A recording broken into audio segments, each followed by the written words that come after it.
Sahabat Pijar TV, terima kasih sudah klik video YouTube ini. Kiranya kebenaran firman yang saudara dapatkan menerangi kehidupan saudara. Dan untuk mudah menyaksikan video-video lainnya dan mendapatkan update dengan cepat, gimana caranya? Klik subscribe-nya. Jangan lupa berkat Tuhan jangan disimpan sendiri. Klik tombol share di bawah dan dibagikan video ini ke banyak orang sebanyak-banyaknya yang saudara kenal. Salam terang bagi Indonesia.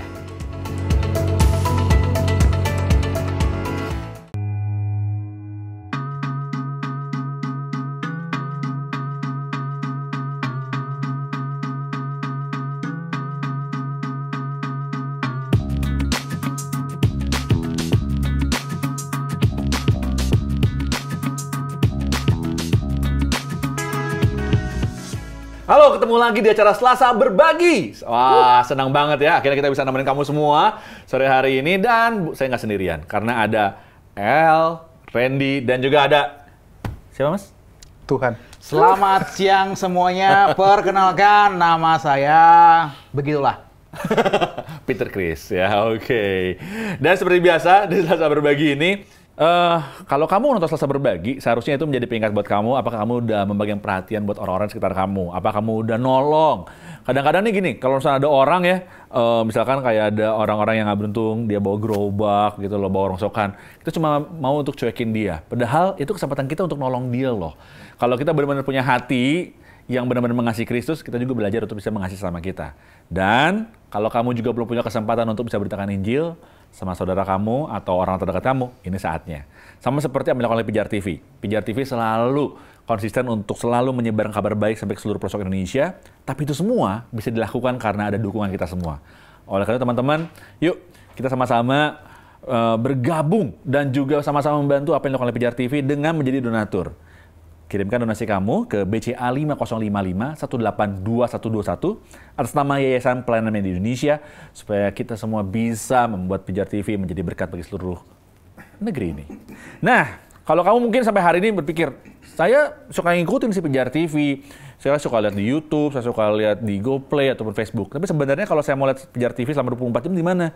Kamu bisa saksikan di Transvision channel 778 atau kamu juga bisa menyaksikan lewat live streaming di www.pijar.tv. Serajin itu 24 jam ya? Iya dong. Wah. Pijar TV aja rajin nayangin. Kok kamu nggak rajin sih? Oh, makan tuh.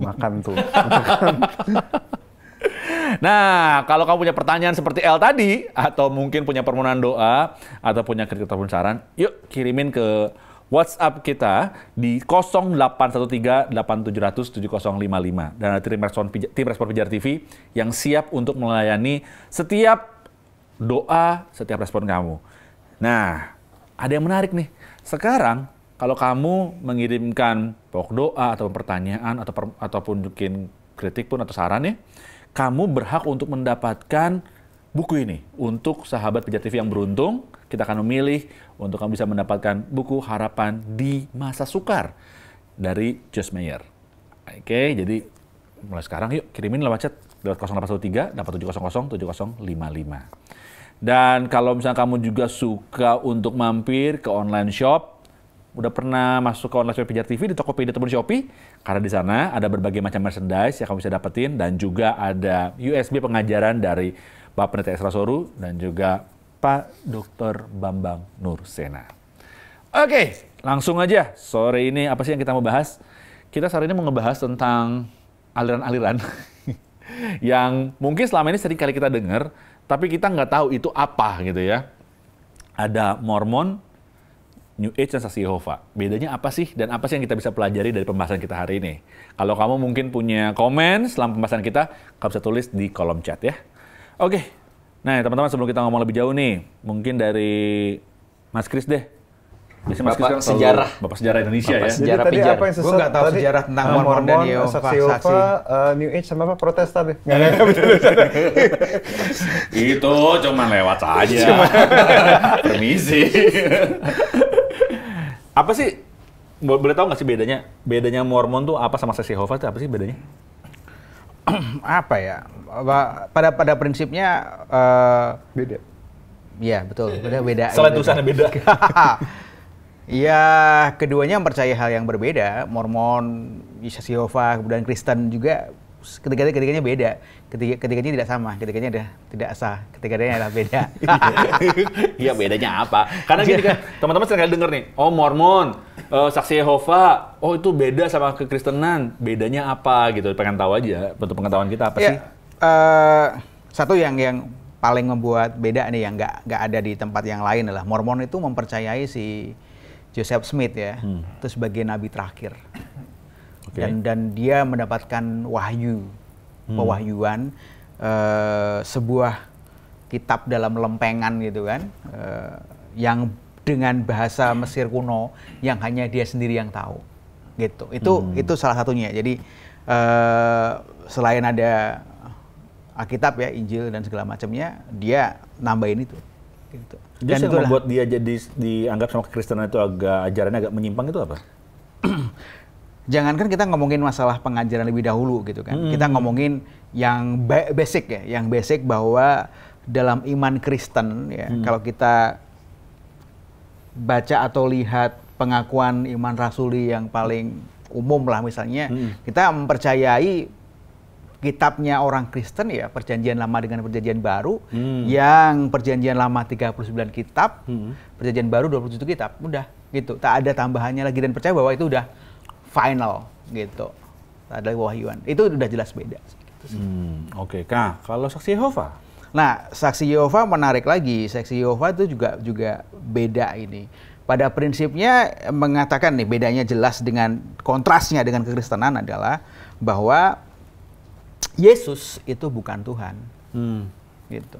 Tapi dia percaya tebusan Yesus itu bermanfaat, ada manfaatnya. Tapi dia nggak percaya Yesus bukan Tuhan dan juga tidak percaya adanya kembali kepada doktrin dasar kekristenan yang disepakati bersama-sama sejak gereja-gereja dulu Nisea gitu kan. Dia berkata bahwa kekristenan percaya pada Allah Tritunggal. Ada Allah Bapa, Putra, Yesus ya, dan Roh Kudus. Si kawan-kawan dari Saksi Yehova nggak percaya itu. Nggak mempercaya bahwa Yesus sebagai Tuhan, dan dia hanya mempercayai Yesus hanya sebagai utusan aja ya? Utusan. Yang terakhir. Yang utusan terakhir dan memang harus mati. Dengan jalan itu, dia dengan jalan itu untuk menghubungkan pada manusia dan Tuhan. Oke. Tapi dia nggak percaya itu Tuhan. Nah, sekarang buat El nih. El, tadi kita udah bahas nih, Mormon.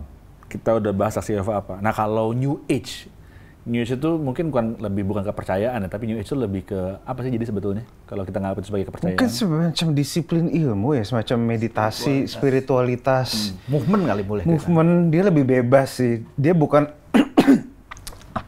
setahu gue, dia nggak masuk apa yang kita sebut sebagai organized religion.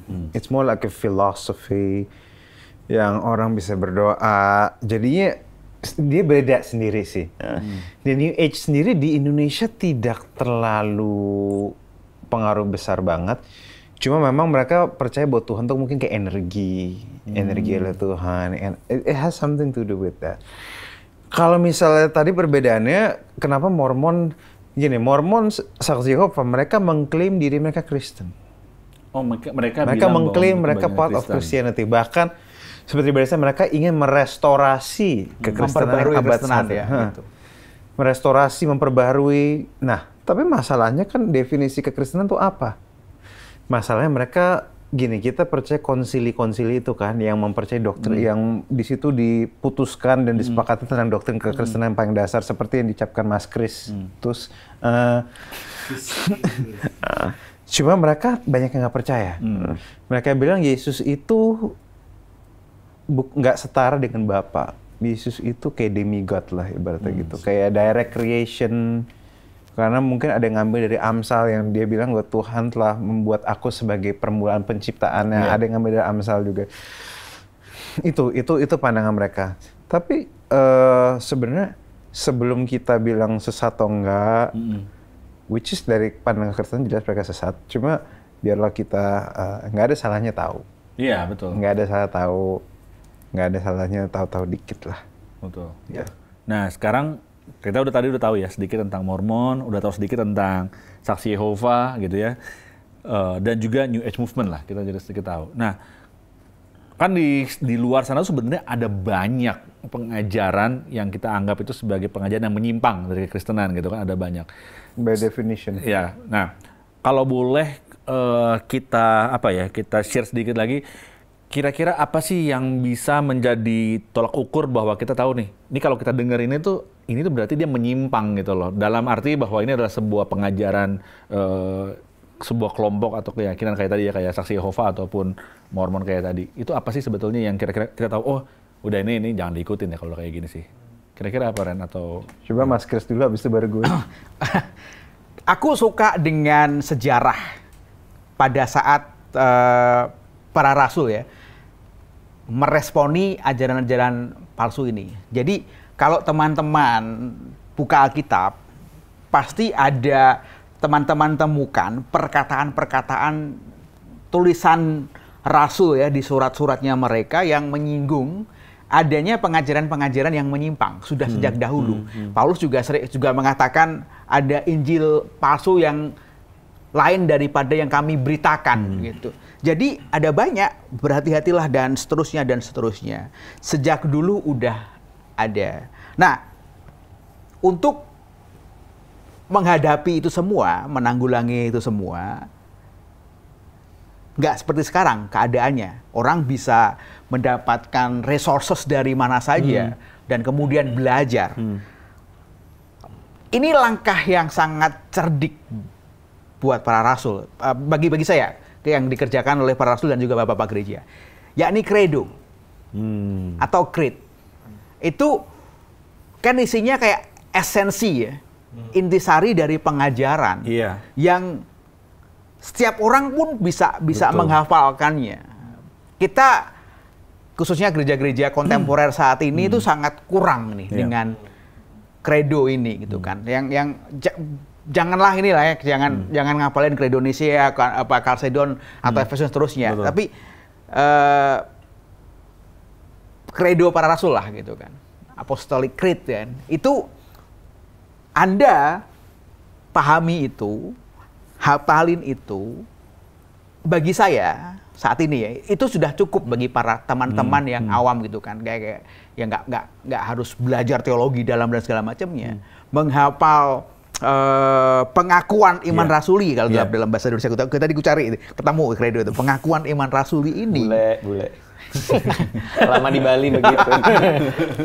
Itu udah cukup kuat dasar. Itu kan dibekali, pembekalan bagi para rasul buat jemaatnya karena begitu banyak pengajarannya gitu kan. Ini loh pengakuan kami gitu ya. Nah, itu apalin gitu kayak gitu. Itu aku rasa gitu. Jadi selama sebuah pengajaran itu keluar dari credo itu, keluar dari pengakuan iman rasuli gitu ya. Itu bisa kita mesti waspada lah. Waspada. Kan udah jelas tadi kan ketika kita bicara tadi di awal yang distinction atau perbedaan yang mendasar. Itu kan jelas-jelas kita bisa perbandingkan dengan apa yang kita percayai. Pengakuan iman rasuli tulis di sana gitu. Betul. Kan. Makanya yang menarik dari pengakuan iman rasuli itu, ini contoh teman-teman makanya perlu tahu bahwa iman rasuli itu kayak aku percaya kepada Allah, Bapa yang Maha Kuasa, Khalik langit dan bumi. Itu udah detail tuh, udah jelas tuh Bapaknya seperti apa. Dan kepada Yesus Kristus, anak yang tunggal Tuhan kita, yang dikandung daripada Roh Kudus, lahir dari anak dari Maria. Nah itu makin detail tuh. Yesus banyak soalnya. Lalu ke Maria.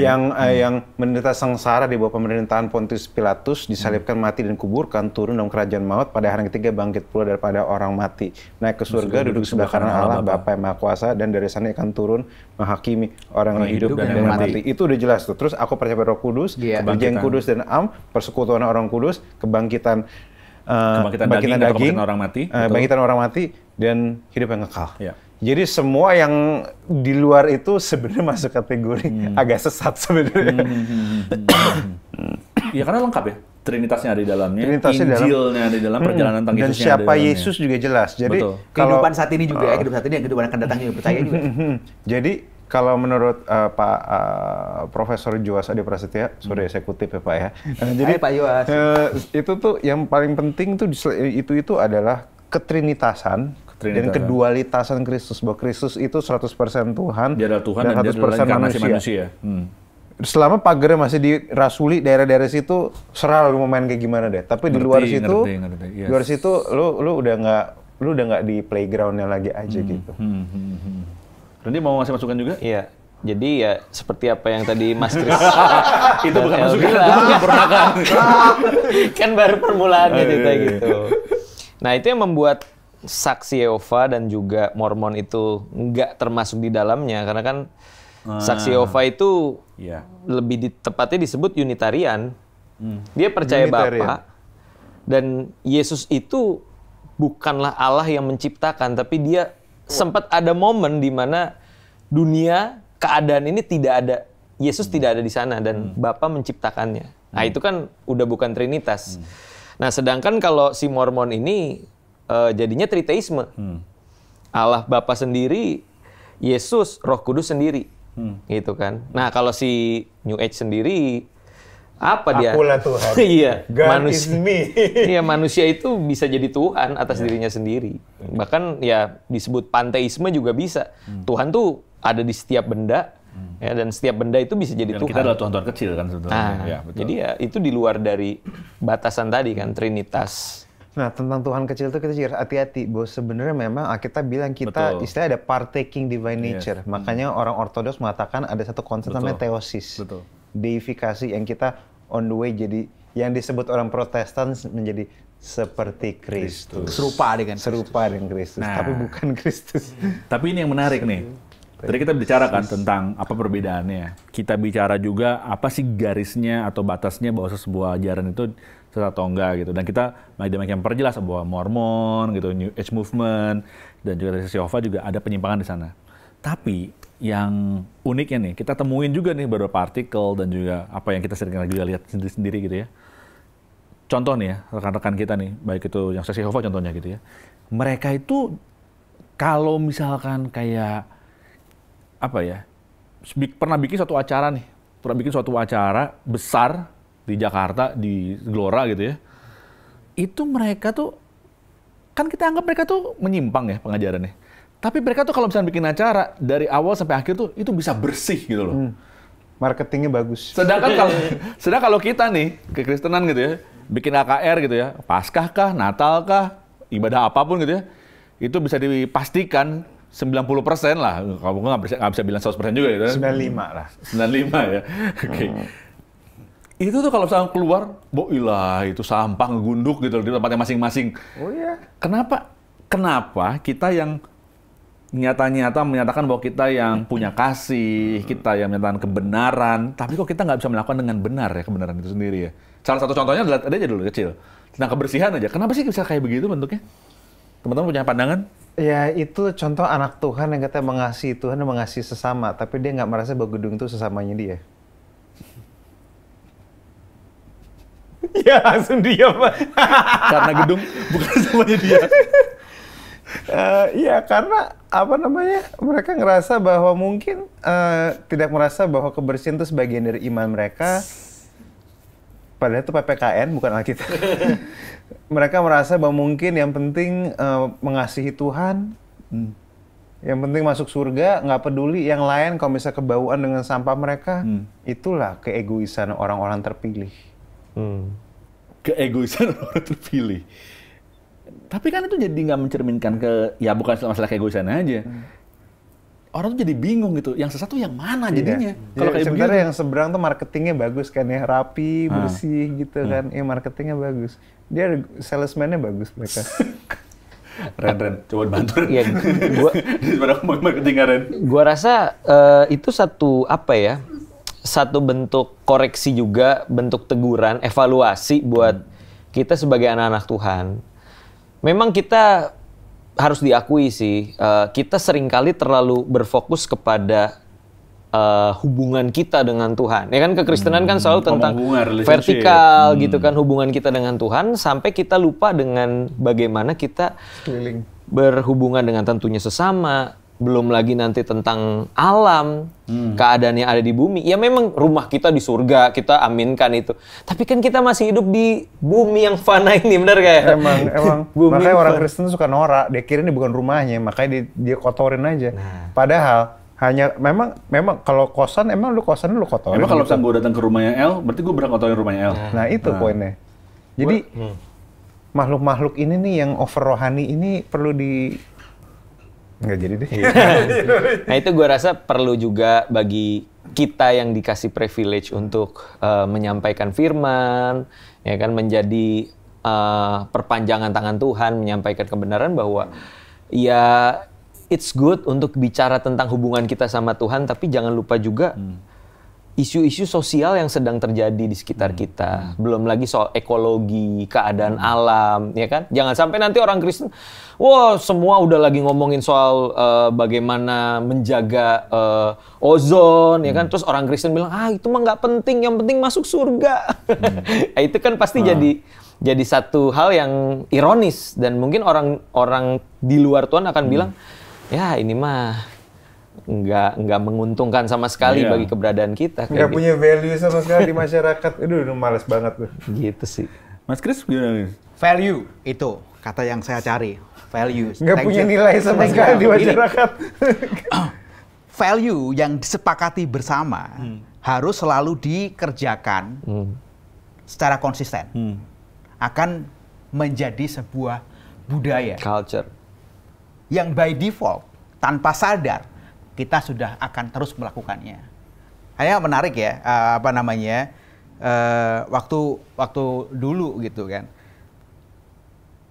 dengan di gereja gitu kan, di gereja dulu gitu kan, budaya antri gitu kan, itu benar-benar value yang dimiliki, gitu. Itu value dimiliki dan kemudian sering dikatakan di mimbar. Sebenarnya itu bagian dari iman, kayak gedung adalah saudaramu, kayak gitu-gitu. Itu juga harus dikatakan di mimbar. Itu yang membedakannya, value yang disepakati bersama, gitu kan. Dan value tersebut jangan sampai hanya berhenti di gedung, di mimbar saat itu saja, tapi sampai jauh ke luarnya. Nah, ini yang dimiliki oleh Jehovah's Witness. Ya. Anda boleh lihat nih, ini gue jadi promosi gitu kan. Anda boleh lihat, kan perbandingan gitu kan. Kita harus belajar, nggak masalah. Karena kita baca sesuatu, baca buku itu bukan buat mempercayai apa yang dia hanya untuk mempelajari. Ya, apa yang dia marketingkan atau apa yang dia paparkan. Tapi kita pengen memahami kenapa kok bisa seperti itu, kenapa dia punya jalan pikiran seperti itu, apa yang mendasari tingkah laku tindak tanduknya itu. Kalau Anda lihat ada, gitu kan. Kayak tadi kita ngomongin credo tadi kan, di sana juga Anda bisa temukan hal-hal yang kami percayai, tertulis, termasuk di dalamnya tadi itu, bahwa kami ya harus senantiasa menunjukkan sebagai saksi-saksi yang bisa dicontoh semua orang, ada di tingkah lakunya, tingkah laku kepada sesama, tingkah laku kepada sekitarnya. Ada itu, harus selalu senantiasa menunjukkan kasih itu tidak hanya ngutip kitab suci, tapi ditaruh di sana, entah pasal berapa. Ada. Dan itu selalu diindoktrinasi secara terus-menerus dari alam bawah sadar mereka pun tahu gitu. Gitu. Apalagi kemudian itu jadi, tadi katakan sebagai marketing untuk marketing yang lain.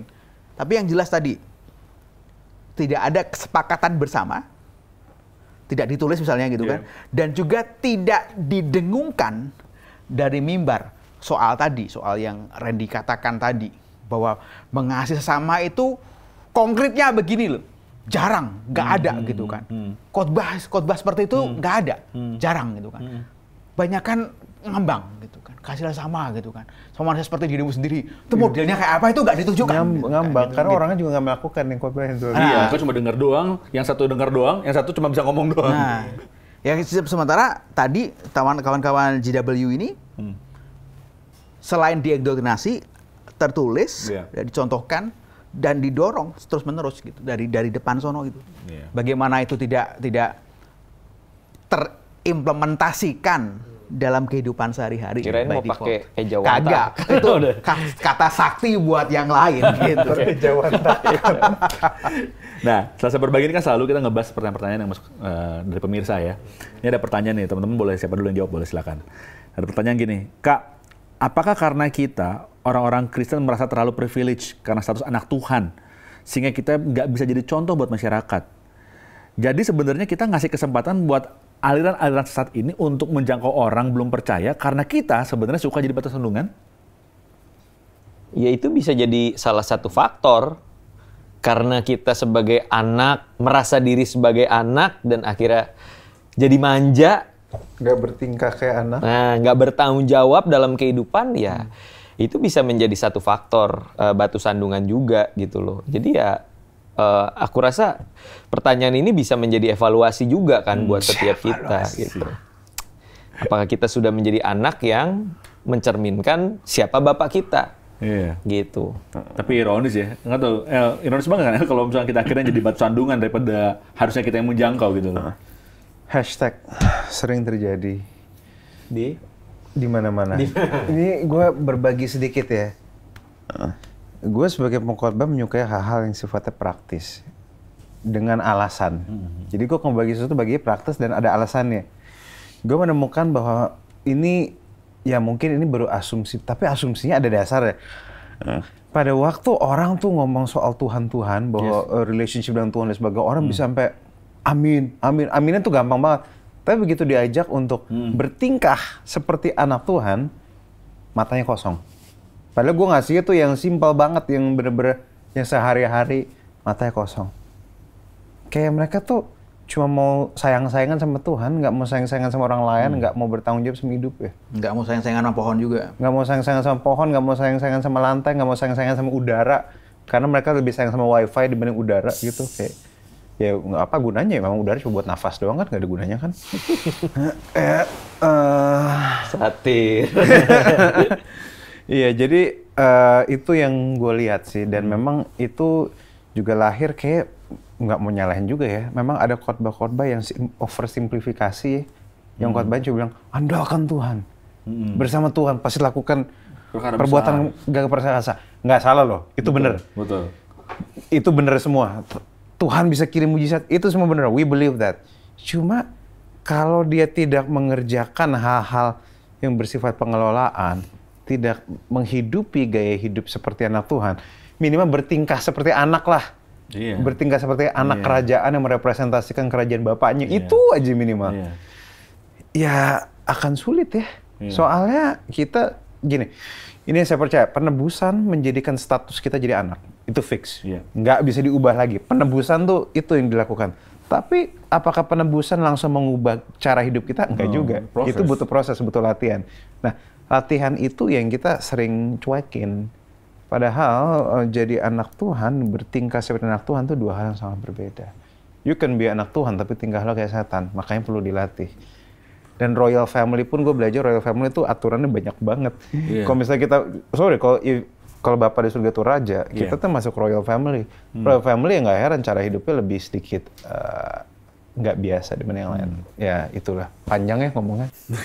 Nah Mas Kris, kalau misalkan tadi kita bahas tadi, ini tuh jadinya seperti kalau selama ini kita pengajar-pengajar itu cuma mengajarkan yang sifatnya artifisial aja, sehingga umat-umat Kristen saat ini gitu loh yang menganggap bahwa dirinya sebagai anak Tuhan ini jadinya daripada melakukan yang benar, jadi akhirnya mereka cuma tahu kayak tadi El tadi bilang ya amin aja, dan akhirnya keluar jadi batu sandungan daripada jadi berkat. Aku rasa yes. Kalau Mas Anang gimana? Yes juga tidak?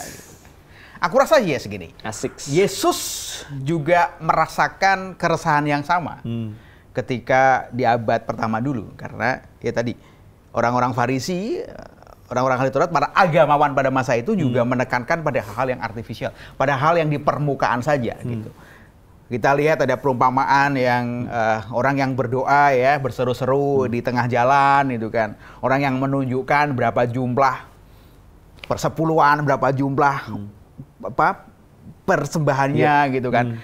Itu kan udah dikritisi Yesus sejak zaman dahulu gitu. Hanya kita nggak pernah sadar bahwa oh itu loh seperti itu. Lo boleh hidup beragama, jadi orang yang spiritual atau rohani, tapi itu bukan segalanya. Jangan hendaknya itu dilebih-lebihkan gitu. Wow. Kalau lihat Lukas 15 misalnya, itu kan ada dua hal yang kontras. Tadi ngomongin anak raja itu kan, itu dua hal yang kontras. Yang satu patuh pada semua protokoler gitu kan, dan berharap bahwa ini semua akan membuat senyum bapaknya. Yang satu lagi ya nggak mau dengan segala, kita bilang nggak mau dengan segala protokoler rumah gitu kan, makanya dia udahlah gue pergi aja lah gitu kan, kayak semua status gue uangkan misalnya gitu kan. Nih gue uangkan berapa sih gitu kan, gue jadi anak lo tuh berapa sih nilainya gitu kan, ini akan gue bawa gitu kan. Itu dua-duanya kan sama-sama salah gitu kan, bahwa ketika lo hidup dengan kehidupan agamawimu dan kemudian melakukan segala hal yang menurutmu menyenangkan hati Tuhan, ya ternyata salah kalau nggak dapetin hatinya juga. Dan kemudian juga itu juga salah ketika lo menggunakan semua kan gua gini-gini ya santai aja lah, itu seperti anak bungsu itu juga salah juga gitu kan. Makanya kita harus peduli sama-sama tuh bukan jadi sebagai teori aja harusnya. Bukan sebagai teori gitu. Dua-duanya kita harus memahami bahwa saat diri kita itu sebagai menyandang sebutan anak raja karena penebusan tadi, sadarilah gitu kan. Lo punya hak, tapi lo juga punya tanggung jawab. Tanggung jawab. From great power comes great responsibility. Itu Superman yang ngomong. Uncle Ben. Benten. Ya harusnya status kita itu justru membuat kita punya tanggung jawab besar gitu ya, bukan hanya sekedar tahu teorinya doang, benar. Nah, pertanyaan kedua nih, dari audiens kita juga sama nih. Nanya gini, Kak, aku suka dibagi-bagi brosur nih sama orang-orang yang pakai seragam dan mereka berusaha menjelaskan ke aku soal pemahaman mereka. Banyak yang bilang kalau aku seharusnya hindari aja. Banyak yang bilang aku hindari aja, jangan buka pintu rumah, jangan sampai dengerin mereka. Nah, kalau menurut kakak-kakak gimana nih? Masa sih kita perlu adu kuat iman gitu loh? Gue punya saran buat yang bagi brosur itu malahan itu. Lu brosurnya tuh kasih kupon, diskon gitu kan, biar diterima gitu kan. Oh jadi kalau misalkan bisa dibuka pintunya gitu ya? Iya, saya tak pada ada apa namanya diskon buat marketplace gitu kan, 50% gitu kan. Wah, itu pasti seru banget itu. El, gimana ya? Pertempurannya makin susah tuh, makin berat tuh. Waduh. Karena begitu udah dibuka, nah kayaknya pertanyaan tadi kan dia bilang, ini kok kayak adu kuat iman jadi kalau harus dibuka. Nah, oke, kita ngobrol sekarang. Karena Indomie udah nggak laku lagi gitu kan. Iya, oke. Saya tidak akan bahas lebih jauh. Buat itu kan, gue pakai brosur buat apa minyak goreng gitu. Iya. Itu lebih seru lagi. Hey, kalian semua, ini ada ide bagus. Marketing kalau kata El. Marketing. Rekrut saya. Gimana El kalau kata lu El?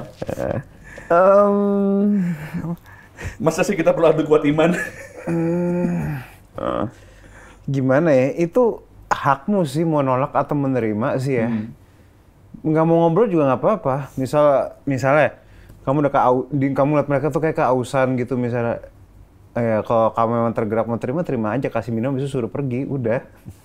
Tapi gue sih saya tidak akan terima mereka karena saya nggak suka ada orang asing masuk ke rumah. Ya bukan karena pengajaran. Isunya bukan pengajaran. Isunya bagi saya sampai bukan pengajaran. Ini tentang kalau kamu punya rumah ada orang asing mau masuk, kamu izinkan apa enggak? Jadi ini pertanyaan bukan isu tentang teaching atau apa. Kalaupun mereka tiba-tiba mereka masuk atau di depan dan ngobrol soal pengajaran, bisa nggak takut sih. Cuma maksudnya bukan itu isunya. Isunya adalah kalau ada orang luar mau masuk ke rumah kamu akan izinkan apa enggak? Udah itu aja. Kalau konteksnya tadi soal bahwa kita tahu bahwa mereka tuh ketika masuk pasti mereka akan share tentang apa yang mereka percaya dan apa yang mereka yakini. Nah, responnya kita sebagai orang Kristen tuh harusnya gimana? Kalau gue pribadi punya beberapa pengalaman dengan teman-teman dari seksi Yehova kan. Pernah gue lagi di sekolah musik, ada orang tua murid yang memang saksi. Dia bawa biasa menara ini kan. Menara Babel. Menara pengawal itu kan. Ya udah, aku terima, thank you ya gitu. Dan kadang diajak juga ada acara nanti di tanggal sekian, bulan sekian. Oh iya gitu kan. Ya udah. Kalau dia mau bicara lebih lanjut nggak masalah juga. Gue akan tanggepin gitu kan. Tapi yang jelas itu buku itu ya gue bawa aja. Dan gue baca. Gue baca-baca. Gue nggak takut iman gue luntur sih gara-gara itu. Oh jadi bahan khotbah? Jadi bahan khotbah enggak lah. Ya minimal kita jadi tahu kan gitu. Apa sih? Saksi Yehova tuh apa gitu. Karena seringkali ketakutan-ketakutan kita itu dibangun berdasarkan ketidaktahuan. Sesuatu yang kita tidak tahu akhirnya kita anggap wah udah bahaya, serem, ngeri gitu. Bener. Padahal ya baca aja nggak apa-apa kok gitu. Selama apa ya lu juga bertumbuh dalam iman kan. Gue pernah sekali waktu datang juga tuh sepasang orang tua gitu, udah usia gitu ke rumah. Shalom gini-gini. Oh ya, ayo silakan gitu kan. Ngobrol setengah jam, 1 jam. Dan gue belum bisa mendeteksi ini apa sih gitu kan. Baru pas terakhir amin, dia kasih majalah baru, oh alah. Omongannya memang rohani juga, omongannya juga nggak yang dibikin kontras dengan kekristenan gitu loh. Tapi at least gue punya pengalaman itu dan gue sering kali gini, gue nggak mau membangun sebuah asumsi terhadap seseorang sebelum gue pernah bersentuhan dengan orang tersebut gitu. Ya, itu juga. Jadi saksi Yehova gue pernah, Mormon sih belum pernah. Cuma katanya kan dia ini juga ya memperbolehkan poligami. Jadi gue penasaran pengen kenal juga kan. Oh, kira poligami. Biar tahu gitu kan. Tunggu sampai si bocil denger. Si bocil. Cut begini. Gitu. Jadi aku percaya satu hal juga sih. Tadi pertanyaan yang bagus dari El. Kita mengizinkan nggak orang untuk masuk orang ke asing masuk ke rumah kita. Tapi gini, di Ibrani itu ada satu istilah yang bagus. Penulis kitab Ibrani bilang, peliharalah kasih persaudaraan. Itu kan Philadelphia. Kasih persaudaraan di tengah orang percaya. Tapi jangan lupa, teks selanjutnya bilang, orang asing juga kita harus berikan tumpangan. Filozenia. Jadi filozenia ini adalah kasih terhadap mereka yang asing. Dan gua rasa kekristenan arahnya harus ke sini. Maksudnya gini, orang boleh berbeda dengan kita dan kita agree to disagree, tapi bukan berarti kita tidak memanusiakan dia dong. Gitu. Kita belajar untuk, oh lu punya pandangan gini, gue punya pandangan gini, tapi ya it's okay dengan perbedaan yang ada gitu loh. Dan gua rasa kekristenan sudah cukup lama mengeksklusifkan diri, menutup diri terhadap mereka dengan asumsi nanti kita kebawa, nanti kita sesat, keluarga gue sesat, nanti gue melenceng dari iman. Padahal sejatinya kan justru di momen-momen itu kita bisa apa? Mempertajam iman kita dong. Ketika dia tanya apa, kita bisa jawab nggak?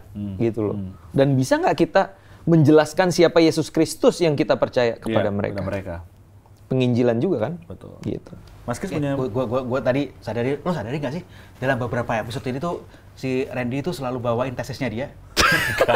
Gak ada hubungannya dia. Walaupun memang ada sedikit dari situ. Semua gitu kan. Sekalian dilatihan maksudnya untuk ngomong. Semua dibaca gitu kan. Ujiannya Sekalian dilatihan buat ujian maksudnya kan. Sekarang presentasi ini ada kelemahan gak ada tadi gue. Jadi ya kawan-kawan pijar, doakan Pastor Randy beneran. Gua itu serius tesisnya bakalan bagus tuh, bener banget. Kalau bisa skripsinya di itu ya, di online ya. Aduh, belum pada nonton ya. Aduh, jangan. Nonton kita ikutan nanya abis itu. Masih setuju nggak sih kalau misalkan orang tuh jadi khawatir itu kalau buka pintu begitu, aduh masuk gitu loh. Oke, tadi Pastor Randy sempat bilang kan tadi, ya bagian kita menunjukkan kasih sama mereka deh. Tapi buat sebagian orang malah berpikir, kalau gue buka pintu nih, boro-boro gue mau hospitality atau mau mengasihi dia dengan melayani dengan baik, buat gue langsung di pikiran gue adalah, wah ini kayaknya adu kuat iman nih, jangan-jangan adu kuat tentang seberapa deep gue kenal Tuhan atau enggak. Tuh, kalau saya orang introvert tuh nggak ada ketakutan sama sekali karena saya nggak akan ketemu orang gitu. Gue sih kalau soal gitu-gitu jangankan saksi Yehova, UNICEF datang aja misi mas, gue cuekin. Iya kan gitu kan, sewa kayak gitu. Isunya sih nggak ada hubungan marah-marah, membunuh amat. Ya kalau tadi khawatirnya kan memang nggak mau terima orang asing aja kan itu ya kan itu. Oke, kalau adu kuat-kuatan iman, ya kok bisa sih ke arah sana bisa aja. Kemungkinan itu selalu terjadi. Tapi yang lebih baik kita lakukan adalah sebetulnya sarannya Mas Kris apa? Tadi saya kan udah jawab itu kan. Iya, kalau Mas Kris sendiri, pandangan Mas Kris. Kenapa harus aku sendiri? Aku kan nggak tesis. Bukan tesis. Ya, gini, buat teman-teman bisa sih gitu. Buat teman-teman yang kayaknya gue mau nguji gue deh. Bisa sih gitu sih, coba aja gitu kan, coba aja. Kamu tahu batasan diri kamu sih sebetulnya. Dan ketika ada pertanyaan-pertanyaan yang sulit dijawab ya nggak perlu ngarang sih. Ya itu jadi bahan evaluasi. Bahan evaluasi aja kita nggak tahu. Aku nggak tahu ini, nggak tahu ini gitu kan. Karena itu rumahmu, you yang punya kendali seharusnya. Iya itu dia. Ya kan pada saat lo mulai nggak nyaman dan dengan pertanyaan-pertanyaan itu, lo bisa punya banyak alasan. Sorry ya, gue mau berdoa dulu ya. Sorry ya, gue harus beli bakso nih kan. Gue udah janji beli bakso nih ke Pejaten sana karena udah lama nggak ada ini gitu kan. Itu kan bisa juga. Sorry ya, ini ada teman gue gitu. Atau ini cara-cara yang paling sering dipakai gitu kan untuk berkilah gitu kan. Lo bisa juga gitu kan, ada saksi Yehova gini-gini, atau ada teman-teman yang dari aliran lain datang menawarkan produknya gitu kan. Lo bisa bilang di kawan lo untuk nanti setengah jam dari sini telepon gue ya. Itu ada cara-cara kita dibekali dengan hikmat yang bisa menghindarkan semuanya itu tanpa harus kita kasar kepada orang yang datang gitu kan. Kayak gitu, karena tetap ini rumahmu, itu kawasanmu, kamu tuan rumahnya, dan lo bisa berbuat apa saja, tapi dengan tadi batasan bahwa orang asing juga biasa terima gitu kan, Oke, thank you. Nah, ini ada pertanyaan lagi berikutnya nih, ya, untuk kakak-kakak influencer kami yang tercinta ya. Kak, jumlah orang saksi Yehova dengan orang Kristen sebenarnya banyak mana sih di dunia ini? Aku lihat secara pengaruh mereka juga besar ya. Contoh, kalau aku cari topik-topik rohani di Google, banyaknya jawaban yang keluar tuh dari situs jw.rg, harus diakui, benar. Bukan situs Kristen. Betul. Lah, ini akan bahaya kan, Kak? Kalau buat orang-orang yang baru kenal Tuhan, harusnya bukannya orang Kristen juga produktif ya, dan fasih digital juga ya, buat ngalihin mereka. Ini tergantung siapa yang pasang iklan di Google Ads. Nah, kalau gitu kenapa gereja nggak rajin, atau kita jadi orang pertanyaan, jadi evaluasi juga kan. Tapi benar, aku juga kalau nyari sesuatu, kata Yesus aja. Iya, yang keluar pasti website JW itu yang di nomor 1, 2, 3 gitu. Ya itu kan Google Ads. Berarti mereka berani bayar untuk itu. Ya, pertanyaannya kenapa kita nggak melakukannya? Nah, itu pertanyaannya benar. Saya tidak menemukan jawaban sama yang mau ngadepin tesis ya. Ya, mungkin kita di situ membuktikan bahwa orang-orang saksi Yehova berarti punya literasi yang nggak jelek tentang dunia digital, sehingga mereka bisa masukin Google Ads dan sehingga bisa naruh mereka di website nomor 1, 2, 3. That means mereka tuh sebegitu, mereka keras dengan tujuan mereka, tapi mereka fleksibel dengan strategi mereka. Iya. Berarti strategi mereka itu sudah mendigitalisasi. Sementara para begitu banyak tua-tua di para banyak gereja, bukan gereja saya, di gereja lain, mereka bukan Ebenezer juga. Buka Facebook aja kagak ngerti. Jadi ya agak sulit juga sih ya. Jadi ya kuncinya biarkan ini jadi evaluasi para hamba Tuhan. Saya rasa karena salah satu faktornya karena mereka merasa itu bukan prioritas. Naruh Google Ads itu bukan prioritas, dan juga mereka pelayanan digital yang sifatnya menjawab gitu, mereka maksudnya mungkin nggak semua gereja punya pengaruh di situ. Beberapa gereja cuma mau ngumpulin orang di satu tempat doang, makanya pas onsite nggak bisa, mereka rame, stres hidupnya. Boleh aku simpulin kalau itu nggak ada hubungannya atau nggak ada untungnya buat saya, jadi buat apa saya harus memasang sesuatu untuk mancing keluar? Ouch, but yes, tidak ada untung secara langsung, yes. Pedes. Yes. Ya. Betul. Jadi ya Anda terdiam. Banyak lagi dengerin. Makanya strateginya memang banyak yang lain sih. Jadi tapi kalau jawaban paling gampangnya memang karena mungkin banyak pendeta tidak kelihatan ujungnya itu kemana, tidak kelihatan keuntungan di masa depannya seperti apa.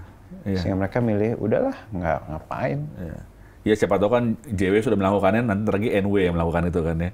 Oh wow. NW. Ada presiden coming. Atau jangan-jangan JIW. Joshua Iwan Wahyudi. Iya, teman-teman silakan. I didn't see that silakan. Ya karena itu ya, maksudnya mungkin tadi yang El, kalau aku sempat boleh kutip dari apa yang kata El sama Kak Randy bilang sebelum dia masuk ke Chris, kita itu pertama mungkin karena nggak melek teknologi dan juga keuntungannya gitu untuk melakukan hal itu. Bukan berarti hanya soal benefit diri sendiri, tapi juga kita bicara soal, wah sebenarnya kita tuh masih bisa menjangkau juga dunia online, salah satunya dengan pasang ads gitu loh. Karena itu juga bisa memberkati orang agar mereka memperdalam iman mereka sebenarnya lewat situ ya, daripada mereka lihat situs yang lain gitu kan. Kalau Mas Chris lihat pandangan lain nggak sih, kenapa sih justru hal-hal seperti ini kok kelihatannya mereka lebih fasih gitu dan lebih produktif gitu loh? Pandangan dari Mas Chris sendiri? Tadi kembali ke awal tadi ya, apa yang tuh? dikatakan El tadi itu kan, bahwa diri mereka merasa mereka benar dan mereka melakukan tindakan yang sangat benar dan suci, ya, divine gitu, bahwa kekristenan itu yang ada sekarang ini bobrok gitu. Menurut pandangan mereka begitu. Iya. Itu sangat harus kenal bang, itu latar belakang semuanya itu dia punya tujuan bahwa ini yang pure, ini yang murni, dan setiap orang Harus tahu ini. Yang Kristen yang banyak macamnya itu udah rusak semua. Makanya kan hanya ada satu kan, GW ataupun Mormon itu kan. Yes. Nggak ada yang lain, dan mereka punya kesepakatan yang sama dari atas ke bawah, sama semua pesannya. Sementara kekristenan yang dimulai dari Protestantisme itu kan banyak sekali ya cabangnya. Jangankan kita ngomongin Kristen, kita ngomongin satu sinode saja, itu pun berbeda-beda. Iya, denominasi. Iya, denominasi itu pun berbeda-beda. Iya. Jadi goalnya berbeda-beda.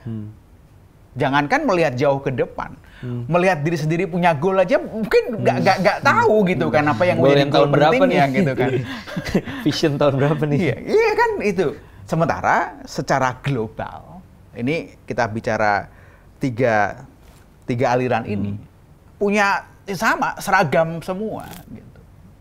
Tak terbendung gitu. Pertama, mereka merasa diri mereka benar dan mereka punya tugas suci untuk mengembalikan kekristenan seperti yang mereka mau, yang mereka itu. Dan kemudian mereka juga satu jalur komando gitu kan. Lo bayangin kalau angkatan bersenjata saja gitu kan, dengan satu komando itu kan gampang untuk dimobilisasi. Iya. Militan. Ya, sementara ya satu denominasi aja tidak satu komando. Terus kemudian nggak puas bikin lagi denominasi baru, nggak puas lagi bikin lagi gereja baru, kan gitu kan. Nah, gue tertarik sama tadi kata tadi militan nih. Oh, gue kira cuak. Militan. Nih waktu ntar lagi, tapi buat teman-teman ya yang nonton acara ini, kalau kamu punya komen atau mungkin pendapat berbeda, please tulis di komen atau kolom chatnya. Jadi kira-kira apa pendapat kamu berbeda. gitu ya. Lu tadi ngomong militan kan, Ren ya? Ini ada pertanyaan nih, Ren. Iya.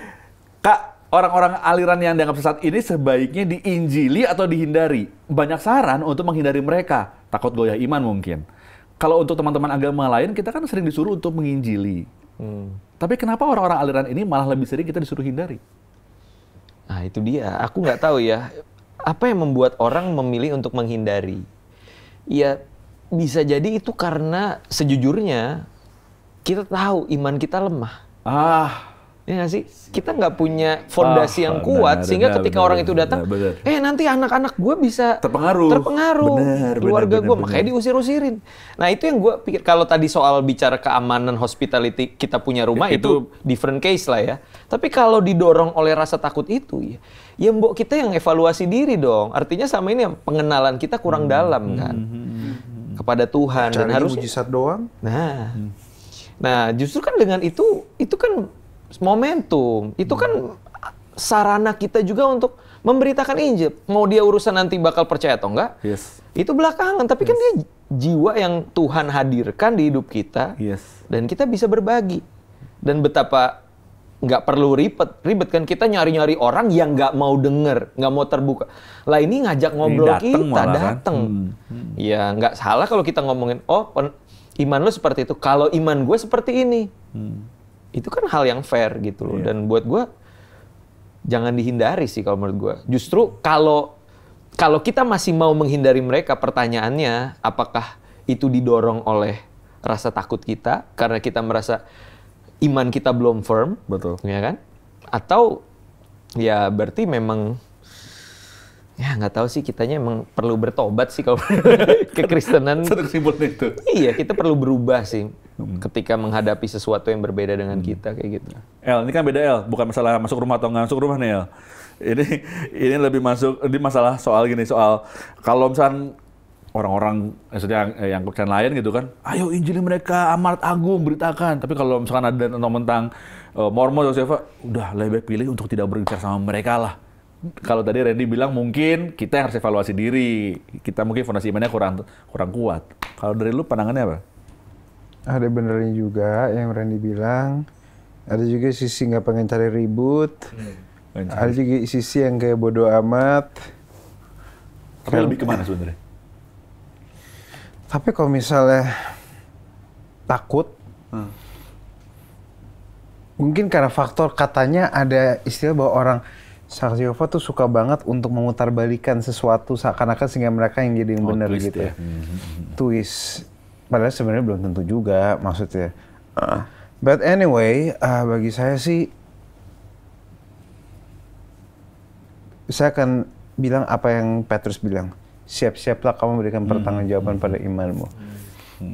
Dimanapun. Nah makanya jadi masalah banyak anak Tuhan tuh nggak bisa pertanggungjawaban imannya dia. Ya iyalah cuma perasaan doang hidupnya. Makan tuh perasaan. Ujungnya ngegas. Iya. Makanya hidupnya ditanya kok Tuhan begini? Tuhan sudah buka jalan, dianya aja yang nggak ngapa-ngapain. Sudahlah. Fana. Mas Kris punya pendapat Mas Kris? Kira-kira? Ini menarik, gue baca dari apa namanya ya, Tertullian ini sih. Tertullian Prescriptions Against Heretics. Nih, yang pertama dia bilang gini bahwa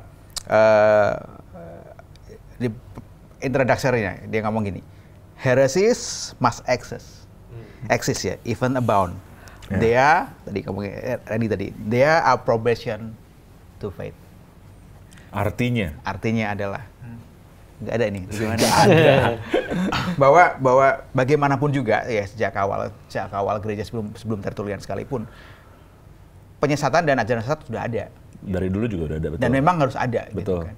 Kayak tadi kayak takut di twist tadi gitu kan. Itu kan sejak semula di Eden itu kan juga ada twisting gitu kan, gitu kan. Apa yang dikatakan oleh firman Tuhan gitu kan. Jadi memang harus ada dan memang ada untuk apa tadi? Probation of our faith, memurnikan untuk iman memurnikan kita. atau kemudian melatih iman kita. Betul. Gitu kan. Nggak ada salahnya.